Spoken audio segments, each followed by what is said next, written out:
Ce coup de stress vécu par plus de 80 personnes qui se sont retrouvées coincées hier après-midi dans une attraction du Futuroscope bloquée à 30 mètres de haut. Et vous allez voir qu'il a fallu utiliser des moyens spectaculaires pour qu'ils puissent retrouver la terre ferme. Anne Guillepé, Alain Darigrand. Ce n'était pas une attraction prévue au programme.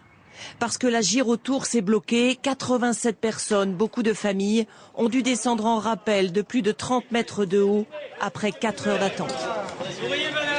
On a été bien chapeautés, bien secourus. Bon, c'était un peu long, mais il faut le temps que tout se mette en place. C'est cool, on avait déjà fait des parcours dans les arbres, donc c'est le même principe. Chaque année, un exercice d'évacuation est réalisé avec le personnel du Futuroscope et les sapeurs-pompiers, mais il reste toujours une inconnue, la réaction du public.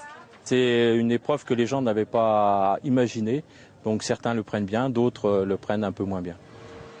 Ce matin, la tour panoramique est enfin descendue sans difficulté. C'est la première fois qu'elle se bloque depuis son installation il y a 22 ans.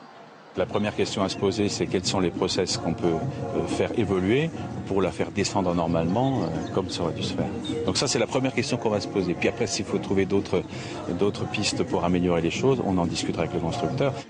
Une mésaventure qui ne semble pas inquiéter les visiteurs.